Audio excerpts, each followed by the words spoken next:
Hello everybody, it's Joel and Tim from Silver Arrow Cars, and this is our 1972 Chevrolet Monte Carlo as described in original documentation or period correct magazine articles. American affordable luxury. That's this car. So this was sold new in Seattle, Washington. We have the original Protecto plate, bill of sale, build sheet, I think delivery sheet. We'll show you, it's all in the trunk. But this is exactly how this car was delivered. We're selling it no reserve out of Blaine, Washington, which is about 2 hours north of where it was originally sold in Seattle, Washington. And we are selling it on likely an Ohio title, maybe a Washington, but likely an Ohio title. And yeah, like I say, selling no reserve. So put your bids in, and whoever is top bidder at the end of the 7 days, you are taking this home. We can arrange your shipping if you'd like, etc., etc. So I'm going to walk you around the car. Everything is original on the car. Of course, not the tires. Paint was redone in 2004.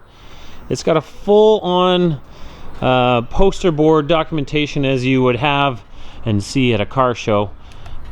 This, I believe, is coming to us from the second owner, which traded it in at a Chevrolet dealership, and then it found its way to us. It's very impressive. All the chrome, everything on it is extremely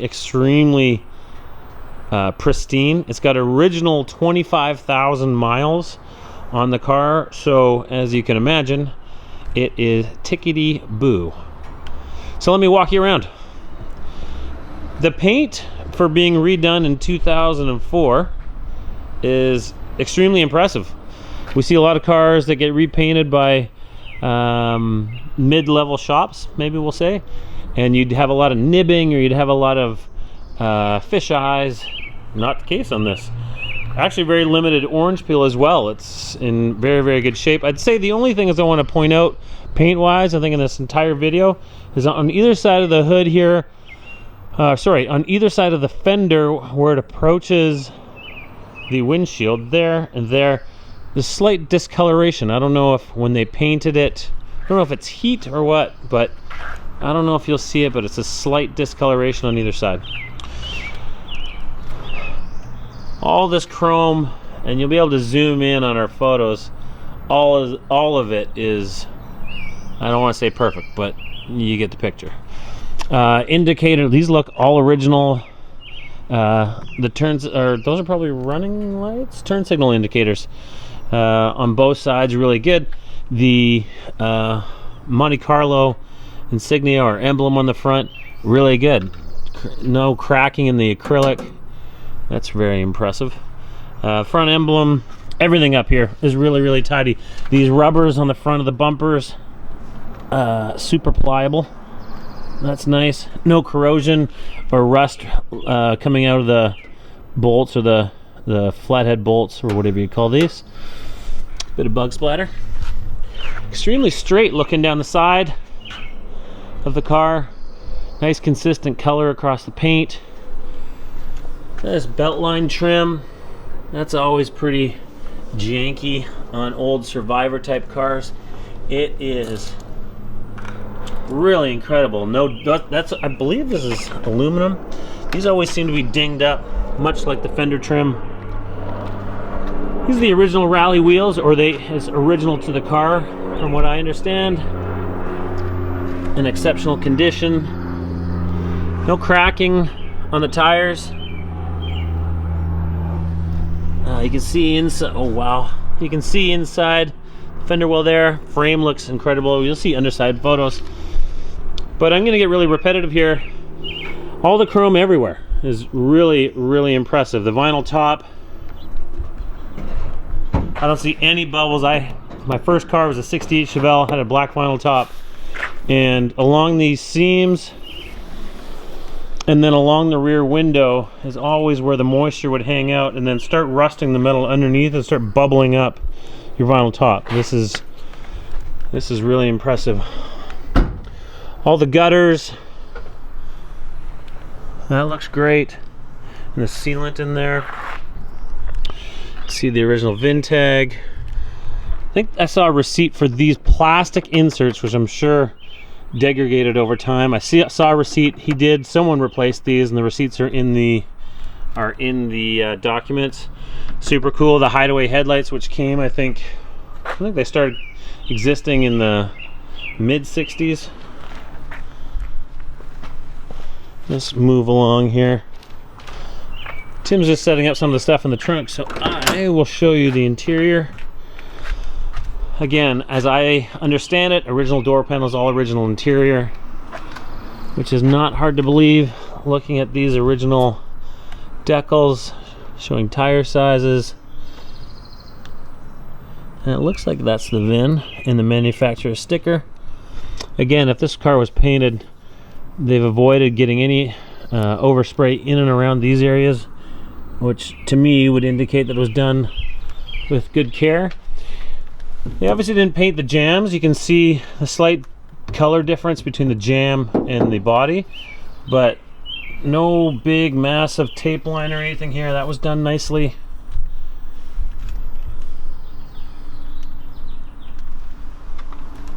Sill plates, not all banged up, looking horrible. And then into the interior, seats are really good shape.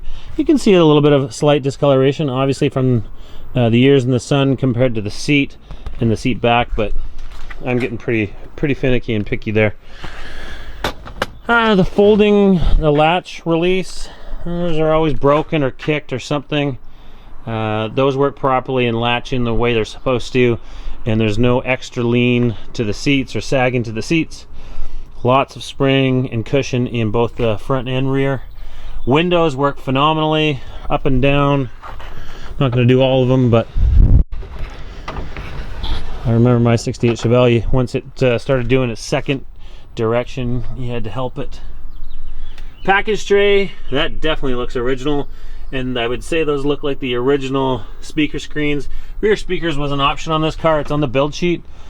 There you can see the dome lights working. No sagging in that headliner. Looks like all the bows are well and intact. The fabric's in great shape. Carpets all look really good. That looks like the original carpet to me. You can see in some areas some discoloration where it was underneath the floor mats. The clear acrylic on the heater controls, you can see a little bit of, doesn't look like cracking. I think it's the adhesive in behind. But no cracks in the acrylic steering wheel. Did I say that correctly? The faux wood dash, no cracks in it. Importantly, the dash cap or the dash pad, no cracks in that. No crazy discoloration either. Nice. The hood release on the front, nice smooth operation. Brake release, same thing. And there's a little peek into the door jambs. Everybody wants to see that.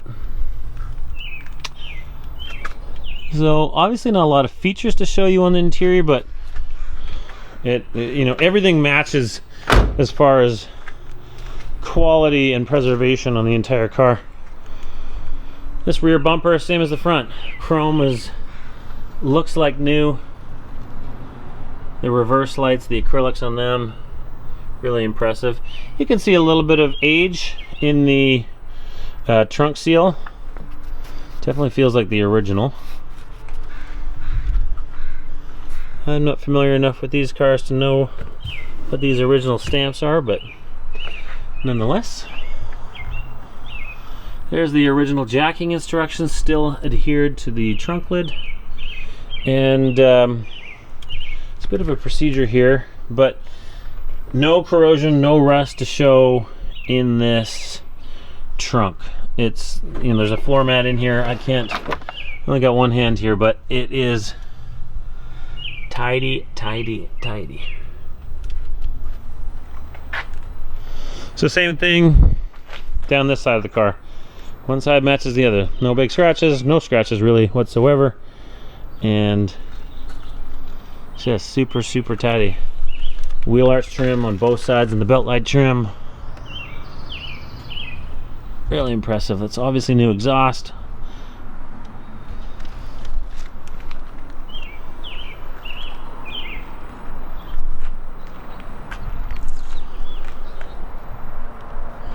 Vinyl's cracking a little here. Looks like a little bit on the other side as well. No bubbling, nice and smooth. I'm gonna get a little repetitive here, so I'm gonna move a little quickly. Door panel and gems and everything, same thing, both sides. Again, you can see original paint and the repaint. Color's pretty close. But yeah, I'm really impressed. Very little orange peel.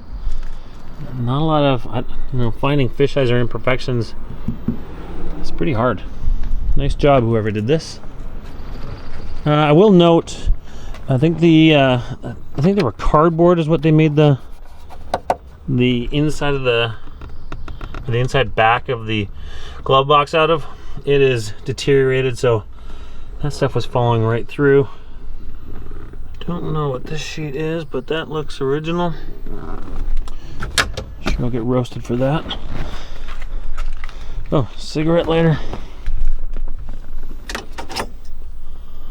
Let's say maybe used once or twice. Can't smell anything in here though. Just smells like old American. All right, and then under the hood, nice and tidy. I don't see any leaks. Smell no burnt oil in the drives that we've done on it. Very, very tidy. Very well done.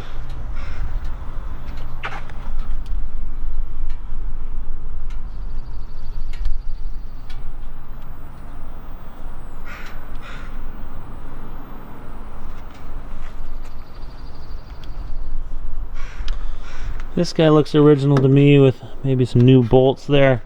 This guy looks like it was a replacement. Overflow for the rad. GM branded hoses.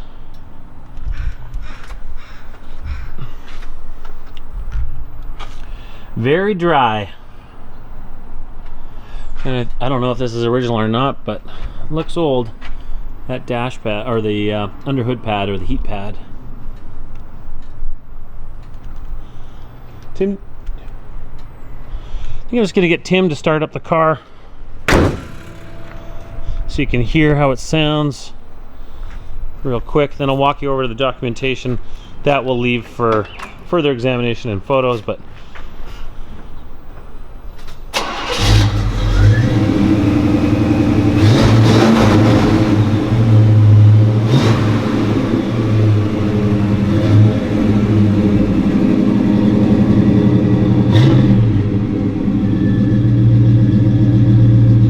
perfect, thanks. And then this, well, you can look at this in the pictures, but this obviously was like a show and shine poster board, and this shows a bunch of facts on the car. That looks like the window sticker. There's some facts on it. I think that's a build sheet, warranty card, shipping, picture of the Protecto plate, and that from Gene Fielder Chevrolet in Seattle, Washington. That is your bill of sale.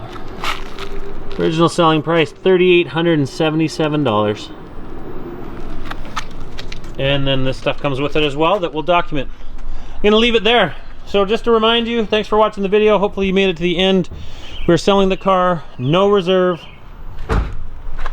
from Blaine, Washington. It'll be on either Ohio or Washington state titles. The top bid buys it. I think probably common sense to note, but it doesn't matter what you were buying. If you wanted to buy a 72 Chevelle, a 72 Mustang, anything that is a classic American car, and get it to the state in which this car is in at any kind of reputable, well-versed shop, I bet you're in for $60,000 to $80,000. Quite impressive. Thanks very much. Check out our other videos. Check us out online, silveraerocars.com. Thank you.